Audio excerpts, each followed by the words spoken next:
بسم اللہ الرحمن الرحیم خیر الناس من ينفع الناس صدق اللہ مولانا العظیم۔ نہایت ہی قابل احترام پارٹی کے سینئر اکابرین، youth wing, M S F, وکلا ونگ، علماء ونگ، حلقہ 3 کے ہمارے تمام ذمہ داران، اور خاص طور پر آج کے اس ایونٹس کے لیے اسپیشلی تشریف لائے، جن کی شرکت کے لیے آج کا یہ پروگرام رکھا گیا، جناب محترم ڈاکٹر اقبال صاحب، سابقہ منسٹر تعمیرات، اور ان کے ساتھ تشریف لائے حلقہ 3 کے اکابرین، نوجوانان مسلم لیگ۔ میں ایک دفعہ آپ تمام دوستوں کا شکریہ ادا کرتا ہوں کہ آپ دوبارہ سے مسلم لیگ نون کا اور اپنی جماعت کا حصہ بنے ہیں۔ میں اس سلسلے میں مختصر گفتگو یہی ہے کہ مجھ سے پہلے ڈاکٹر صاحب نے بڑی تفصیل سے بات کی ہے، ذوالفقار علی تتو صاحب نے بات کی ہے، شمس میر صاحب نے بات کی ہے۔ میں صرف یہی گزارش کروں گا کہ سیاست میں نشیب و فراز جو ہے وہ بدقسمتی کے ساتھ اس ملک کے مقدر میں ہے۔ اس ملک میں جو سیاسی جماعتیں بنانے کے تجربات ماضی میں ہوتے رہے، سیاسی جماعتوں کو توڑنے کا جو ایک عمل جاری رہا، یہ بڑی افسوس سے کہنا پڑتا ہے کہ جب بھی الیکشن کو رگ کرنا ہوتا ہے گلگت بلتستان میں، تو مسلم لیگ نون کو سب سے پہلے توڑا جاتا ہے۔ 2004 میں اس جماعت کو توڑا، اس کے بعد 2015 کے الیکشن میں ہم تیار ہو کے آئے، 2/3 اکثریت کو ہم نے دی۔ 2020 کے الیکشن میں دوبارہ سے یہ عمل ہوا، جیسے تیسے بھی ہوا، اس سے نقصان گلگت بلتستان کو ہوا۔ آپ دیکھیں، ایک منتشر الخیال قسم کی حکومت بنائی گئی، اقلیت کو اکثریت بنا دیا گیا، اور طاقت کے بل بوتے پہ وفاقی حکومت نے یہاں پہ ایک ٹولہ مسلط کر دیا۔ اس ٹولے نے گلگت بلتستان کے ساتھ جو سلوک کیا گزشتہ 3 سال میں، وہ آپ کے سامنے ہے۔ اس گلگت بلتستان کو امن و امان جو ایک مثالی بن چکا تھا، اس پہ بھی سوال اٹھے۔ اس کا انفراسٹرکچر تباہ ہوا، اس کی ڈیولپمنٹ تباہ ہو گئی، اس کا سوشل فیبرک تباہ ہوا۔ یعنی اچھے بھلے سیاسی لوگ جو بہت میچور لوگ تھے، ان کو بہلایا پھسلایا گیا، اور اس کے نتیجے میں جماعتیں کمزور ہو گئی۔ سیاسی جماعتیں، جب سیاسی جماعتیں کمزور ہوتی ہیں تو یہ یاد رکھیں، یہ ہر ایک شخص کو یاد رکھنا چاہیے، ہر کام کے لیے اللہ پاک نے ایک طریقہ کار رکھا ہے۔ اس پاکستان کے آئین کے اندر، جمہوریت کے اندر بھی ایک نظام اسی طرح کا ہے کہ سیاسی جماعتیں دنیا میں اس وقت بننا شروع ہوئی جب مختلف المذاہب، مختلف العقائد، مختلف القبائل لوگوں کو ایک چھتری تلے چلانا تھا، تو اس کے لیے سیاسی جماعتیں بنانے کا نظام بنا۔ اس گلگت بلتستان میں 94 سے پہلے آپ دیکھ لیں، قبائل کی تقسیم، مسلک کی تقسیم۔ 94 میں پہلی دفعہ جماعتی بیس پہ الیکشن ہوتا ہے، اس کے بعد یہاں جماعتیں پنپنا شروع کر دیتی ہیں، اور اب سیاسی جماعتوں کو وقتاً فوقتاً جو گلگت بلتستان میں کمزور کیا جاتا ہے، اس کی وجہ سے فرقہ وارانہ، عصبیت پرست، قومیت کی بنیاد پہ سیاست کرنے والے لوگ، گلی محلے میں جو ہے وہ بات کرنے والے لوگ، مخصوص قسم کے جو ہے وہ گروہی سیاست پروان چڑھتی ہے۔ اس سے ایک بلیک میلنگ ہوتی ہے، حکومت نہیں ہوتی ہے، بلیک میلنگ ہوتی ہے۔ اممیچور لوگوں کو لا کے کرسیوں پہ بٹھایا جاتا ہے، بغیر پروسیس کے لایا جاتا ہے، چھتریوں کے ذریعے لایا جاتا ہے۔ اس کا نتیجہ پاکستان کے اداروں نے بھی بھگتا اور پوری قوم نے بھگتا۔ آج چونکہ 2020 کے الیکشن میں ڈاکٹر صاحب نے ریکویسٹ کی تھی کہ مجھے آزاد لڑنے دیں، یہ میں حقائق آپ کے سامنے رکھوں۔ انہوں نے ریکویسٹ کی تھی پارٹی سے کہ کچھ ماحول خراب کیا گیا ہے حلقے میں، مجھے اجازت دے دیں، میں آزاد الیکشن لڑوں، پارٹی مجھے اجازت دے دے، اس کے بعد میں جیتوں یا ہاروں میں واپس پارٹی میں آؤں گا، اور اس کے لیے جو شرائط آپ لوگ رکھتے ہیں وہ رکھیں، جیسے ہی نا ڈاکٹر صاحب۔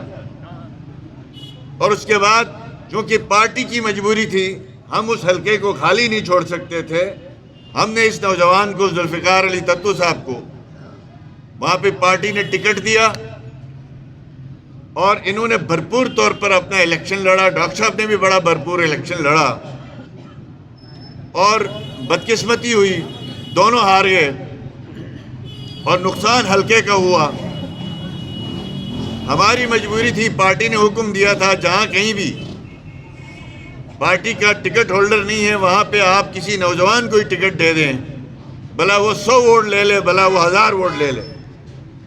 الحمدللہ ہمارے اس نوجوان نے, ذوالفقار علی تتو صاحب نے, ان کی ٹیم نے محنت کی.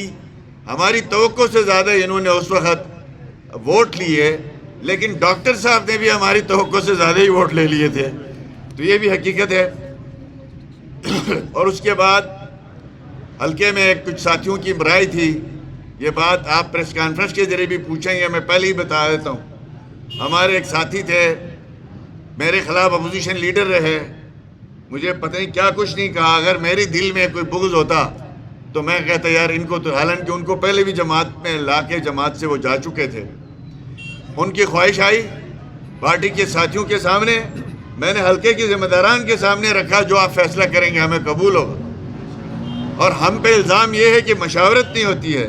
یہاں مسئلہ یہ, فیڈرل پارٹی مجھ سے پوچھتی آپ کچھ زیادہ ہی مشورے کر رہے ہیں. تو وہاں پہ ہمارے جو سابق اپوزیشن لیڈر صاحب ہیں وہ پارٹی میں شامل ہو گئے. ہم نے خوش آمدید کہا اور اس سے انکنڈیشنلی ان کی شمولیت تھی, اور آئندہ کوئی بھی پارٹی میں آنا چاہے اس نے کہا ویلکم ہو. ایک اچھی محنت ہماری ٹیم حلقہ 3 کی کر رہی تھی. اس نے ہمیں بتایا بھی نہیں ہم سے اختلاف کیا ہے, ہمیں آج تک بتایا بھی نہیں ہے کہ بھئی کون سے ایشو پہ اس دفتر میں روز آتے تھے, روز میٹنگز ہوتی تھی, تو ہمیں نہیں بتایا. بہرحال جا کے جو بھی انہوں نے اختلاف رائے کیا, ناشائستہ زبان میں کیا, سیاسی گفتگو نہیں کی, اور بالکل ذاتی اور نجی طرح کی. ایون شہید سیف الرحمان جو آج دنیا میں نہیں ہے, ہمارا بدترین مخالف بھی اس کا نام احترام سے لیتا ہے, اس کی بھی گستاخی کی کوشش کی گئی. تو یقیناً پھر بھی ہمارے دل میں یہ بات نہیں ہے کہ ہم کسی سے کوئی جھگڑا کریں, اس لیے کہ سیاسی جماعتیں کسی کی باپ کی جاگیر نہیں ہیں. ہمیں ان ورکروں کے ساتھ, جماعت جو ہے وہ امانت ہے, اس کو خیانت کرنے والا دنیا اور آخرت دونوں میں اس سے پوچھا جائے گا.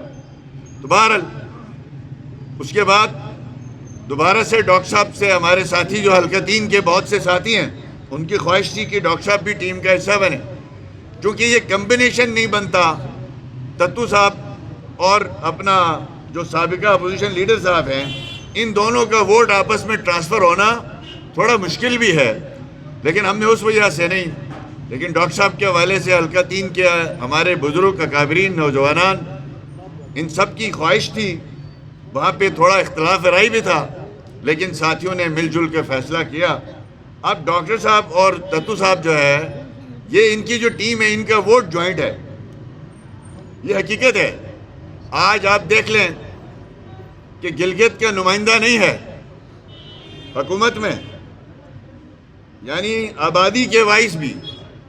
صوبے میں 100 روپے آتے ہیں نا, تو پلاننگ کمیشن کا ایک رول ہے, اس کے تحت 60 روپے جو ہے وہ آبادی بیس پہ تقسیم ہوتے ہیں, 40 روپے صوبے کی حکومت کے پاس رہتے ہیں. اتنا ظلم ہوا ہے اس صوبے کے کیپٹل کے ساتھ کہ آپ 3 سالوں میں جو آپ کی آبادی بیس پہ آپ کو جو فنڈ ملنے چاہیے تھے صوبے کے کیپٹل کو, وہ بھی نہیں ملے. یہ صوبے کا کیپٹل ہے. مجھے لوگ کہتے ہیں آپ نے یہاں شہید سیف الرحمان ہاسپٹل بنایا, کینسر ہاسپٹل بنایا, یہاں پہ فلاں ہاسپٹل بنایا. میں کہتا ہوں یہ گلگت حلقہ 2 کے نہیں ہیں, یہ صوبے کے ہاسپٹل ہیں بھائی. صوبوں میں کینسر ہاسپٹل ایک ہوتا ہے, ہر حلقے میں نہیں بن سکتا. تو اب آپ دیکھ لیں کہ آج میں سمجھتا ہوں ذوالفقار علی تتو صاحب اور ان کی ٹیم, جس میں ہمارے حلقے کے صدر ہیں جناب لیاقت جانو صاحب ہیں, منظور ماما صاحب ہیں, رانا دیدار صاحب ہیں, ہمارے عزیز فاضل بھائی ہیں, نفیس ہیں, ممتاز ہمارے بھائی جو ہے وہ بڑا مشہور ہمارا لکھاری بھی ہے, یوسف چوہان ہے, امیر حمزہ ہے, جناب احسار خلیفہ صاحب ہیں, اور امتیاز خلیفہ صاحب ہیں, پیار علی بھائی ہیں, دلدار حسین ہے, لیاقت ایڈوکیٹ ہے, موسیٰ علی صاحب ہیں, انصار ہے, ندیم اللہ بیگ ہے, ڈاکٹر شاہد گلگتی صاحب ہیں, ہمارے ارمان شاہ صاحب ہیں، بہت ساتھی ہیں، ان سب کی یہ خواہش اور ان سب کی مشاورت سے یہ فیصلہ ہوا کہ ڈاکٹر صاحب آج دوبارہ مسلم لیگ نون کا حصہ بن گئے ہیں. تو میں پورے مسلم لیگ گلگت بلتستان کی جانب سے ڈاکٹر اقبال صاحب کو پارٹی میں دوبارہ فعال کردار ادا کرنے کے لیے، شامل ہونے کے لیے ان کا میں شکریہ ادا کرتا ہوں پوری پارٹی کی جانب سے. اور یقین جانیں یہ حلقہ 3 کی مسلم لیگ کے ساتھیوں کو بھی میں مبارکباد دیتا ہوں، تتو صاحب اور ان کی پوری ٹیم کو. یہ بڑے فعال نوجوان ہیں. دیکھیں ذوالفقار علی تتو صوبے کا یوتھ ونگ کا صدر ہے. اس سے پہلے شہزادہ مقپون صاحب ہمارے صوبے کے صدر تھے، آج بھی ادھر ہیں. آج وہ پیٹرن چیف ہیں صوبے کے. صوبے میں مسلم لیگ نون کے صدر کے بعد نیکسٹ ذمہ داری جو آتی ہے یوتھ ونگ کے صدر کی آتی ہے. ٹھیک ہے جی. تو میں تمام مسلم لیگ کے ساتھیوں کو مبارکباد دیتا ہوں. دیکھیں ڈاکٹر اقبال صاحب نے میرے بارے میں جو بھی کہا، اللہ پاک ان کو جزائے خیر عطا فرمایا. فرد واحد سے کچھ بھی نہیں ہوتا، یہ ٹیم ورک کا نتیجہ ہوتا ہے. آج یہاں میرے سامنے عمران بیٹھا ہے، فرمان صاحب بیٹھے ہیں، سابقہ منسٹر اورنگزیب صاحب، شمس صاحب، حاجی عابد علی بیگ صاحب، بہت سے ساتھی یہاں بیٹھے ہیں. ہم سب نے مل جل کے حکومت لیول پہ کام کیا، نیچے آپ سب ساتھیوں نے ہمیں سپورٹ کیا. آج ڈاکٹر صاحب کی میں بھی کچھ صلاحیتوں کا متعارف ہوں. ٹھیک ہے، 2020 کے الیکشن میں انہوں نے چند مجبوریوں کے تحت اپنا راستہ الگ کیا. ہم نے ان کی بات نہیں مانی، انہوں نے ہماری بات نہیں مانی. بات ایسی ہی نہیں جی، سیدھی سیدھی بات ہے. ڈاکٹر صاحب کی خواہش کا احترام ہم نے نہیں کیا، انہوں نے ہماری خواہش کا احترام نہیں کیا، تو راستے الگ ہو گئے. تو آج الحمدللہ سب ساتھیوں کو اس بات کا ادراک ہوا کہ ہم دوبارہ ایک پلیٹ فارم میں جمع ہوئے ہیں. اور ڈاکٹر صاحب نے 5 سال ایز اے منسٹر کوئی کرپشن کا الزام نہیں، الحمدللہ صاف ستھرے انداز میں کام چلایا. اور دوسری بات، سب سے بڑی اچھی بات یہ تھی کہ منسٹری کو سمجھنا.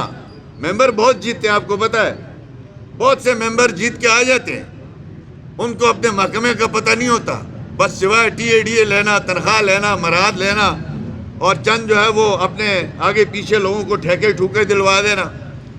جبکہ ڈاکٹر صاحب نے ورکس منسٹری کو پورے سمجھداری سے چلایا. آج یہ جی بی میں جو انفراسٹرکچر بنا ہے اس کے پیچھے منسٹری ورکس کا بھی بڑا اہم کردار تھا. ٹھیک ہے، ہم نے ضرور فنڈز مہیا کیے، لیکن زمین میں ان پروجیکٹ کو اتارنے میں ان کا بڑا کردار ہے. ڈاکٹر صاحب بڑے اس لحاظ سے. تیسری جو بڑی اہم بات ہے، میں سمجھتا ہوں گلگت، جیسے ڈاکٹر صاحب نے فرمایا گلگت ٹھیک ہو تو پورا صوبہ ٹھیک ہوتا ہے امن و امان کے لحاظ سے. یہ سب کی کشتی کا اکھاڑا ہے. ایسے ہی نا جی، ساری اپنی کشتیاں آ کے یہاں پہ لڑتے ہیں. تو یہاں ٹھیک ہو جائے تو صوبہ ٹھیک ہوتا ہے. تو یہاں ضروری ہے یہاں پہ الیکشن لڑنے والوں کرج والے ہوں، وہ حد سے برے حالات میں اپنے سٹینڈ کے ساتھ کھڑے رہیں. میرے ساتھی یہاں وزراء بیٹھے ہیں، ہمارے دور حکومت میں ایسے مسائل آئے، ہم نے کوئی تیسرا فرد انوالو نہیں کیا. ہمارے وزراء، ہمارے معاون خصوصی، ہمارے کوآرڈینیٹرز یہ خود جاتے تھے اور جو بھی فیصلہ ہوتا تھا مشورے سے ہوتا تھا اور خود ہی ہینڈل کرتے تھے، چاہے مذہبی جماعتیں ہوں چاہے وہ عوامی احتجاجات ہوں. ڈاکٹر صاحب کی بڑی اچھی بات یہی تھی کہ انہوں نے اچھے برے حالات میں لا اینڈ آرڈر کے حوالے سے بڑے تگڑے فیصلے جو گورنمنٹ کو کرنے پڑے، اس کی پولیٹیکل قیمت ادا کیے بغیر بھی، اور پولیٹیکل ادا کرتے رہے اپنی قیمت اس کے باوجود انہوں نے امن و امان کے لحاظ سے دو رائے نہیں رکھی. غلط کو غلط کہا، صحیح کو صحیح کہا. گلگت کی سیاست میں بلکہ پورے صوبے کی سیاست میں ایسے لوگوں کی ضرورت ہے جو میرٹ پہ یقین رکھتے ہوں، جو قومیت پہ یقین نہیں رکھتے ہوں الیکشن کے لیے، جو مسلک پہ یقین نہیں رکھتے ہوں الیکشن کے لیے، جو علاقائیت کا کارڈ نہیں استعمال کرتے ہوں، اور جو جنرل پبلک کے لیے سوچتے ہوں، تو اللہ پھر ان کے لیے مدد کرتا ہے. ڈاکٹر صاحب میں وہ ساری صلاحیتیں الحمدللہ موجود تھی اور انہوں نے کر کے دکھایا.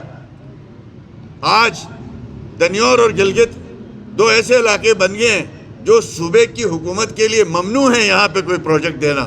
ایسے ہی دنیور میں کوئی پروجیکٹ آیا ہے؟ پورا گلگت کے یہاں ذمہ داران بیٹھے ہیں.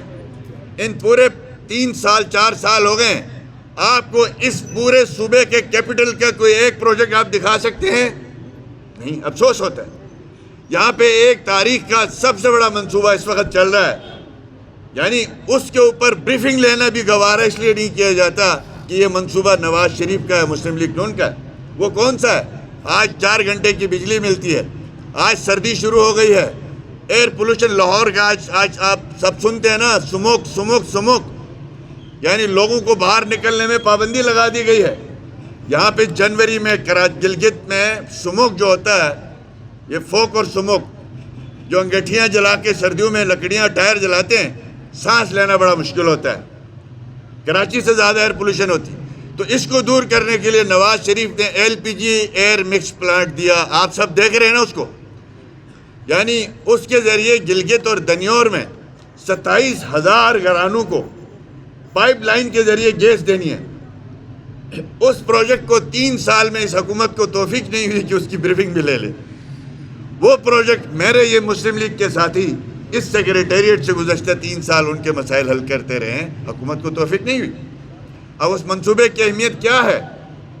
2 سلنڈر ان کی قیمت بنتی ہے 9,000 روپیہ, جبکہ 1 MMBTU گیس اس کی قیمت وہ جو LPG ایئر مکس پلانٹ والے لیں گے آپ سے وہ 3100 لیں گے. وہ 2 سلنڈروں کے برابر 1 MMBTU گیس سے 2 سلنڈر بنتے. اتنا عظیم منصوبہ ہے, اس کی طرف بھی دھیان کوئی نہیں. گلگت میں سیوریج کے منصوبہ پڑے ہوئے تھے. اگر شہباز شریف صاحب کی 16 مہینے کی حکومت وفاق میں نہ آتی تو یہ آپ کے گلگت کا سیوریج کا پروجیکٹ بھی بڑھ گیا تھا. آپ کا جو ہے وہ 26 میگا واٹ شگرتھنگ بھی جو ہے وہ کینسل ہو رہا تھا. 28 میگا واٹ گواڑی ختم ہو چکا تھا. 20 میگا واٹ ہینزل دفتر داخل کیا جا چکا تھا. 50 میگا واٹ عطا آباد داخل دفتر کیا جا چکا تھا. اور 32 میگا واٹ جو ہے وہ 36 میگا واٹ ہرپو, یہ پروجیکٹ جو ہے وہ بند کر دیے گئے تھے.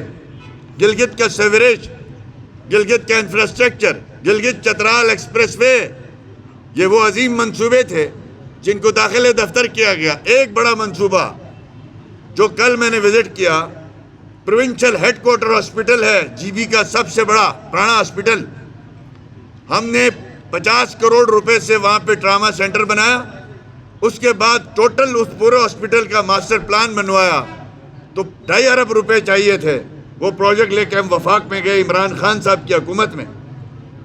وہ وہاں پہ ہم PSDP میں ڈلوایا. اسد عمر کا میں شکریہ ادا کرتا ہوں, انہوں نے اس پروجیکٹ کو PSDP کا حصہ بنایا. لیکن عمران خان کے بقایا دور میں اس کے ایڈمنسٹریٹو اپروول نہیں ملی. جب شہباز شریف صاحب وزیر اعظم بنے اس پروجیکٹ کی بھی ایڈمنسٹریٹو اپروول مل گیا. آج کام تیزی سے چل رہا ہے. یہ صوبے کا سب سے بڑا hospital, provincial headquarter hospital. تو میرا عرض کرنے کا مقصد یہ ہے, ہم لوگ چیف منسٹر رہے آپ کی دعاؤں سے, اقبال صاحب وزیر رہے, میرے وزراء یہاں بیٹھے ہیں, ہم نے یہ کام دیکھ لیا. اب ہمیں یہ خواہش ہے کہ اچھی ٹیم بنا کے جو گلگت بلتستان کے جو مائکرو ایشوز ہیں اس کی طرف دھیان دیا جائے. یہاں پہ سوشل انفراسٹرکچر پہ دھیان دیا جائے, یہاں بہتری لائی جائے. تو میں ایک دفعہ پھر ڈاکٹر صاحب آپ کو اور آپ کے ساتھ تشریف لائے حلقہ 3 کے تمام مسلم لیگ کے سابقہ موجودہ تمام ساتھیوں کا شکریہ ادا کرتا ہوں.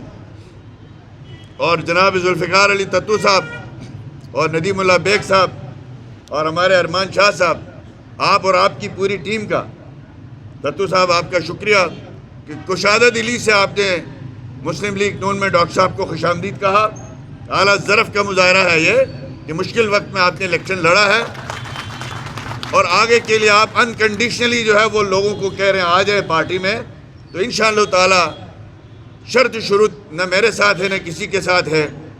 اگلے الیکشن میں اللہ نے چاہا جب بھی ہوگا حلقے میں یہی لوگ بیٹھ کے فیصلہ کریں گے کہ ان میں سے کس نے جنرل الیکشن لڑنا ہے, کس نے جو ہے وہ اپنا پیچھے بیٹھ کر کردار ادا کرنا ہے. جو حلقے کے عمائدین کا ہماری کمیٹی کا فیصلہ ہوگا وہ انشاءاللہ تعالی مسلم لیگ نون کا فیصلہ ہوگا. اور ہم توقع رکھتے ہیں, ہمارا کسی سے کوئی ذاتی جھگڑا نہیں. آج کل GB میں پارٹیوں کے چلانا کتنا مشکل ہے. میں 22 سال سے پارٹی میں ذمہ داری چلا رہا ہوں. 7 الیکشن لڑے ہیں، 6 اپوزیشن میں، 2 ماشاء اللہ میں، 1 دفعہ سینٹر میں گورنمنٹ ملی ہے۔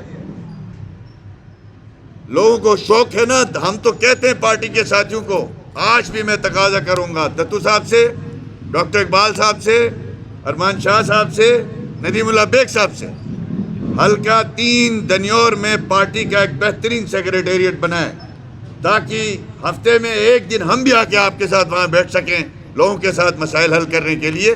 الیکشن لڑنا ہے، سیاسی عمل میں شریک ہونا ہے، تو پھر اس کے تقاضے پورے کرنے ہیں، ورکرز کو ٹائم دینا ہے، حلقے کے لوگوں کو ٹائم دینا ہے، ہر قوم کو اپنے ساتھ لے کے چلنا ہے، جن میں جو صلاحیت آپ لوگوں میں موجود ہے۔ ہمارے یہی ایشوز تو تھے، جلاس میں ساتھیوں کو ہم کہہ رہے تھے دفتر کھولو، نہیں کھولتے تھے، حلقہ 1 میں کہتے تھے کھولو، نہیں کھولتے تھے، وہ الگ ایشو ہے۔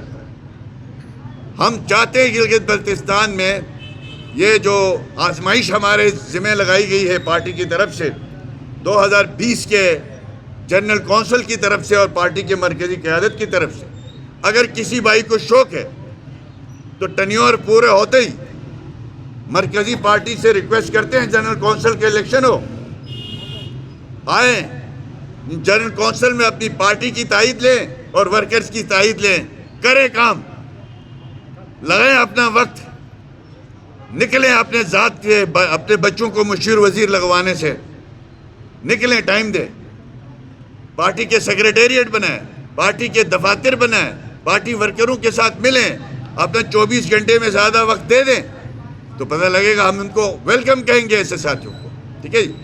تو ایک دفعہ پھر جناب ڈاکٹر صاحب آپ کے ساتھ تشریف لایا تمام ساتھیوں کا، مسلم لیگ کے سینئر اکابرین یہاں تشریف فرمایا، آپ سب کا میں شکریہ ادا کرتا ہوں۔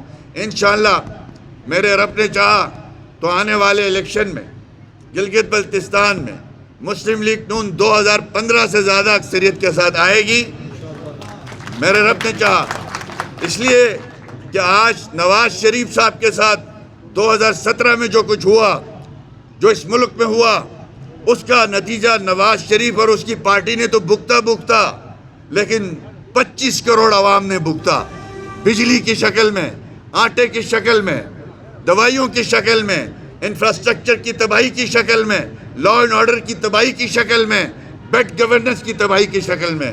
آج اس نواز شریف صاحب کو پاکستانی قوم نے اپنا لاڈلا بنایا ہے، تو انشاءاللہ تعالی جو 8 فروری میں پاکستان میں الیکشن ہوں گے، میرے رب نے چاہا تو وہ انشاءاللہ پاکستان کا 4تھی دفعہ ملک کا وزیر اعظم ہوں گے، اور انشاءاللہ تعالی، اور اللہ نے چاہا 2017 میں جہاں سفر رکا تھا، آج مہنگائی کی شرح دیکھنی ہو تو بینکوں کی شرح سود دیکھو، 22% بینکوں کی شرح سود ہے۔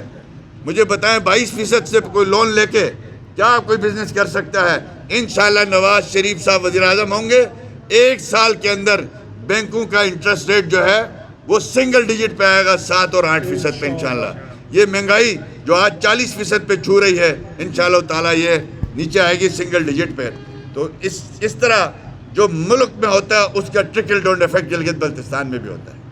ہم سب مل کے کوشش کریں گے، ہم میں سے کوئی ارسطو نہیں ہے، ہم میں سے کوئی شخص عقل کل نہیں ہے، ہم سب مل کے کام کرتے ہیں ٹیم کی شکل میں، تو پھر انشاءاللہ تعالیٰ نتیجہ آتا ہے۔ میری جماعت کے ساتھیوں کا میں شکریہ ادا کرتا ہوں، میرے اچھے برے جو بھی فیصلے ہیں یہ فیصلے مانتے ہیں، آگے بڑھتے ہیں، اور جب تک میں اس ذمہ داری میں ہوں، اللہ کو حاضر ناظر جان کے، نہ میرے سامنے مسلک اہم ہے سیاست کے حوالے سے، باقی ہے میرا عقیدہ ہے۔ ابھی پچھلے دنوں علامہ جواد نقوی صاحب آئے، بڑا اچھا ماحول بنا، ہم نے ویلکم کہا، ہمارے بھائی جاوید صاحب نے ہوسٹ کیا، ہماری پارٹی کے ساتھی ہیں، ہمیں بڑی خوشی ہوئی۔ اس طرح کی گیٹ ٹوگیدر اور بڑھانے کی کوشش کی جائے گی۔ اللہ پاک ہم سب کو جو کچھ کہتے ہیں اس پہ عمل کرنے کی توفیق عطا فرمائے، اور جو بھی ساتھی پارٹی میں آ رہے ہیں ان سب کو جائز عزت رسپیکٹ دینے کی ہم سب کو توفیق دے، اور جو بھی ساتھی جس نیت کے ساتھ آ رہا ہے پارٹی میں بہتر خدمات ادا کرنے کی اللہ پاک ان کو توفیق عطا فرمائے۔ آپ سب کا بہت شکریہ، بہت مہربانی۔